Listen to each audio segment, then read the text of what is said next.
awal dari bab-bab selanjutnya yang akan mempelajari mengenai hukum Mendel, kemudian ada penyimpangan semu hukum Mendel, pola-pola hereditas, dan lain sebagainya. Jadi sebelum itu kita belajar dulu mengenai materi genetika ya. Di dalam bab ini kita akan belajar mengenai ada kromosom, gen, dan RNA ya. Jadi kromosom itu apa, gen apa, DNA apa, dan kaitannya masing-masing itu seperti apa. Kemudian kita juga akan belajar mengenai proses sintesis protein ya. Bahannya ada DNA sama RNA. Kemudian prosesnya itu ada 2 tahap, yaitu transkripsi dan translasi. Oke. Nah, kita mulai dari yang pertama, yaitu kromosom, gen, dan RNA. Apa sih hubungannya mereka ini bertiga? Kaitan antara mereka bertiga ini apa? Yang pertama kita lihat ya, sel, masih ingat ya kelas 11 bahwa di dalam sel ada yang namanya inti sel atau nukleus. Di dalam nukleus itu ada kromosom-kromosom ya. Nah, kromosom ini terdiri dari gulungan atau pilinan benang-benang kromatin yang ternyata kalau kita lihat, kita teliti satu persatu, pilinan ini berasal dari benang-benang DNA yang menggulung ya, membentuk coils ini gulungan, membentuk gulungan antara DNA dengan protein histones. Jadi butir-butir ini adalah butir protein histon yang menggulung bersama dengan untayan DNA. Gitu ya. Jadi kaitannya adalah DNA itu adalah untayan ganda. Untayan ganda jadi ada 2 untai yang kemudian berikatan, makanya disebut untayan ganda atau double helix ya. Ikatan ganda polinukleotida ya. Jadi ada banyak nukleotida. Nanti kita akan belajar nukleotida itu apa. Kemudian antara untai DNA dengan protein histon itu saling bergulung. Ya, DNA adalah untayan ganda polinukleotida yang saling bergulung dengan protein histon membentuk benang-benang kromatin. Ya, benang-benang kromatin ini nanti akan memadat dan menebal membentuk yang namanya kromosom. Kemudian, gen adalah pembawa sifat yang terbentuk dari barisan basa DNA. Jadi nanti misalkan DNA-nya dari sini sampai sini, nah itu adalah satu gen. Yuk, biar lebih enak kita lihat. Nah, kromosom nih. Kalau kromosom itu bagian-bagiannya, yang pertama ini dari sini sampai sini, itu adalah lengannya ya, lengan kromosom. Jadi nanti ada yang punya 1 lengan, ada yang punya 2 lengan, tergantung apanya, tergantung letak ininya nih. Ya, namanya apa ini? Sentromer. Ya. Kemudian ukuran kromosom adalah 12 sampai 50 mikron atau mikrometer, berarti 12 sampai 50 kali 10 pangkat minus 6 meter ya. Itu panjangnya, kemudian lebarnya adalah 0,2 sampai 20 mikrometer. 0,2 sampai 20 kali 10 pangkat minus 6 meter. Oke, itu strukturnya ya. Berdasarkan fungsinya, kromosom kita bagi menjadi autosom dan gonosom. Bedanya kalau autosom itu membawa ciri-ciri atau sifat-sifat sel tubuh. Kalau gonosom itu membawa ciri atau jenis kelamin. Jadi kalau gonosom hanya ada 2 macam, yaitu X dan Y. Kalau X bergabung dengan X jadinya jenis kelamin wanita. Kalau X bergabung dengan Y jadi jenis kelamin laki-laki, ya. Setiap sel memiliki autosom dan gonosom. Autosomnya 44, gonosomnya 2. Itu kalau sel tubuh. Tapi kalau sel kelamin autosomnya 22, gonosomnya 1. Nanti kita bahas mengenai jumlahnya ya. Kemudian berdasarkan bentuknya atau berdasarkan letak sentromernya, kromosom dibagi menjadi 4, yaitu telosentrik yang A nih ya. Perhatikan yang A nih. Yang A itu telosentrik, kenapa? Karena si sentromernya ada di ujung sini ya. Sentromer ada di ujung sehingga dia hanya punya 1 lengan. Kemudian yang B yang ini akrosentrik. Jadi sentromernya hampir di ujung sehingga si lengannya ada 2, tapi lengan yang satunya lagi ini kecil sekali ya, sekitar 1/4 atau 1/5 dari lengan yang satunya. Kemudian yang C, kita lihat yang C adalah submetasentrik. Submetasentrik itu di mana lengan yang satunya sekitar setengah dari panjang lengan yang satunya lagi. Sampai kemudian yang D itu adalah metasentrik. Si ininya siapa namanya nih, sentromernya ada di tengah-tengah persis sehingga 2 lengannya sama panjang. Itu macam-macam kromosom berdasarkan bentuk. Nah, sekarang kita lihat kromosom jumlahnya ada berapa. Nah, ini adalah gambar pemetaan kromosom kita ya. Kromosom kita itu ada 23 pasang. Dari nomor 1, nomor 2, 3, 4, 5, dan seterusnya sampai pasangan kromosom nomor 23 itu adalah kromosom kelamin. Kalau laki-laki kromosom kelaminnya X dan Y, kalau pada wanita kromosom nomor 23-nya atau kromosom seksnya itu adalah X dan X. Perbedaannya ya, perbedaan antara wanita sama pria. Jadi ada 22 pasang yang disebut dengan tadi apa namanya? Autosom, ya. Autosom ada 22 pasang, gonosomnya 1 pasang. Nah, ini dia nih. 22 pasang autosom sama cewek sama cowok, autosomnya 22 pasangnya ke semuanya itu sama yang autosom. Tapi yang berbeda hanya kelaminnya saja. Kromosom kelamin atau gonosomnya kalau pria XY, kalau perempuan XX gitu ya. Nah, kemudian jumlah kromosom di sel somatis atau sel tubuh, kromosom kita ada 46 buah. 46 buah itu atau 23 pasang. Nah, kita bisa lihat sendiri di sini ya. Ada 23 pasang, setiap nomor itu sepasang gitu ya. Biasanya dituliskan 44A, A itu autosom, plus XX kalau perempuan atau XY kalau laki-laki. Atau bisa juga ditulis 22AA, 22 pasang autosom, plus XX kalau perempuan atau XY kalau laki-laki. Kemudian, kalau di sel gamet itu cuma 2 ya, cuma sperma sama ovum aja. Cuma 2 doang, sperma kalau enggak ovum saja. Hanya punya 23 buah. Oke, jadi berarti di sel tubuh jumlah kromosom kita ada 46 buah atau 23 pasang, biasa disebut dengan 2N atau diploid. Sementara di sel gamet atau sel kelamin jumlah kromosom kita hanya 23 buah, biasa disebut dengan haploid atau N. Ya, itu beda jumlahnya. Sekarang kita masuk ke gen dan DNA ya. Kalau kalian sering dengar apa itu gen? Gen itu adalah gabungan dari beberapa atau biasanya puluhan sampai ratusan DNA. Ya, basa nukleotida DNA bergabung membentuk satu sifat atau satu gen. Kemudian kromosom itu biasanya kan dia sepasang ya, seperti yang tadi kita lihat di sini kan. Setiap kromosom itu selalu berpasang-pasangan di sel tubuh. Nah, jadi biasanya gen itu berpasangan kayak gini nih, berpasangan dengan kromosom homolognya. Ada yang A besar A kecil, ya ini kan A besar A kecil nih.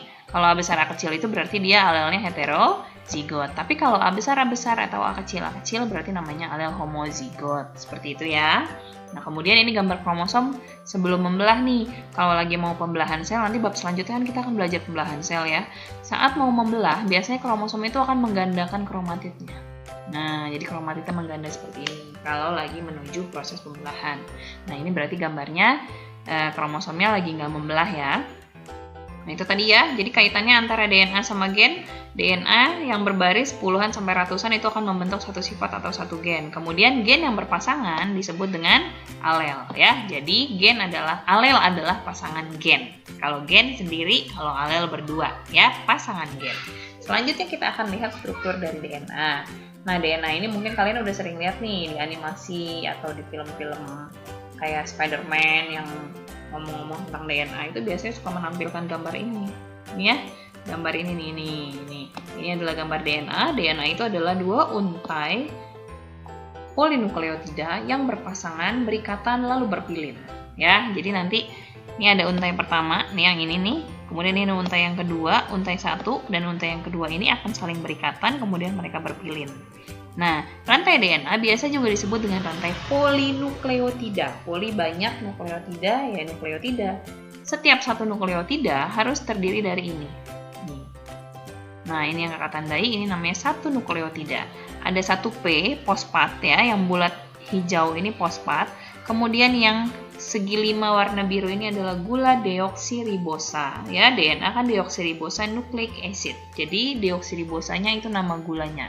Gula pentosa atau gula segi 5. Kemudian yang di ujung ini yang beda-beda, ya ini semuanya beda-beda, ini basa-basanya ini namanya adalah basa nitrogen.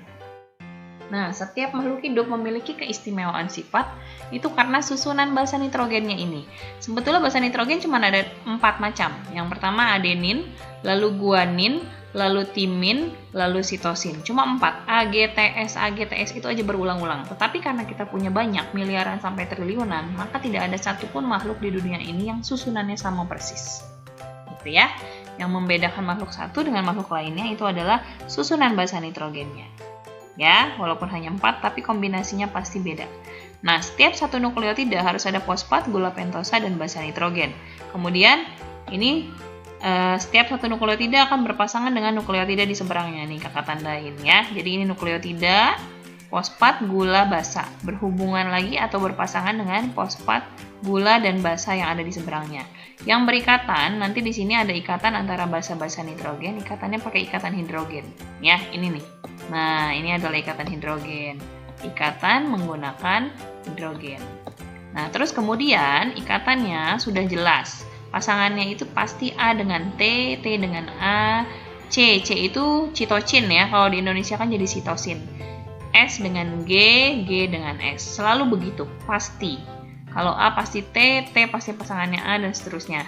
Antara A dengan T, ikatan hidrogennya rangkap 2. Antara G dengan C, ikatan hidrogen rangkap 3. Ya, kelihatan di gambar ya. Nah, seperti itu ya. Jadi berarti ini udah pasti nih, kalian harus hafal bahwa A dengan T berpasangan dan A dan T itu pasangannya hidrogen, ikatannya hidrogen rangkap 2, sementara G dan C atau S ya, itu ikatannya selalu rangkap 3. Gitu ya.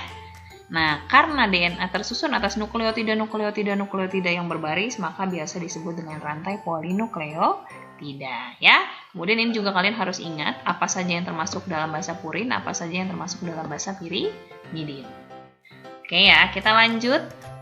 Kita sekarang masuk ke sintesis protein. Sintesis protein itu membutuhkan bahannya DNA dan RNA. Nah, pertama kalian harus tahu dulu bedanya. Apa sih bedanya antara DNA dengan RNA? Nih kita lihat ya. Sebelum masuk ke tabel, kita lihat dulu gambar nih. Kalau RNA itu untainya cuma satu, ya, untai tunggal atau single strand. Kalau DNA untainya ganda, kemudian berpilin sehingga disebut double helix. Kemudian ini yang kotaknya lebih besar sendiri ini ya. Jadi bedanya lagi, kalau RNA itu nggak ada timin, yang ada adalah U atau urasil. Yuk kita lihat letaknya dulu, perbedaan DNA dan RNA. Kalau DNA letaknya di nukleus, mitokondria, dan kloroplas. Jadi mitokondria dan kloroplas adalah dua organel yang memiliki DNA-nya sendiri. Selain di DNA, selain di nukleus, mitokondria, dan kloroplas, DNA tidak ada lagi ya di mana-mana ya. Tapi beda dengan RNA, kalau RNA selain nukleus, mitokondria, dan kloroplas, ternyata RNA juga ada di sitoplasma dan di ribosom. Kenapa? Karena nanti sintesis protein terjadinya di sitoplasma juga. Dibentuknya di nukleus, kemudian nanti si RNA akan keluar menuju sitoplasma, kemudian akan ditranslate atau ditranslasi oleh ribosom. Kemudian strukturnya. Kalau DNA seperti yang tadi udah sering kakak ulang-ulang, rantainya adalah untai ganda, terus dia rantainya panjang ya, rantainya panjang kalau DNA. Kalau RNA rantainya pendek, untainya tunggal. Kenapa RNA rantainya pendek? Karena RNA ini nanti akan dibentuk dalam bentuk fragmen-fragmen aja, potongan-potongan fragmen kecil yang dibentuk dengan menjiplak DNA.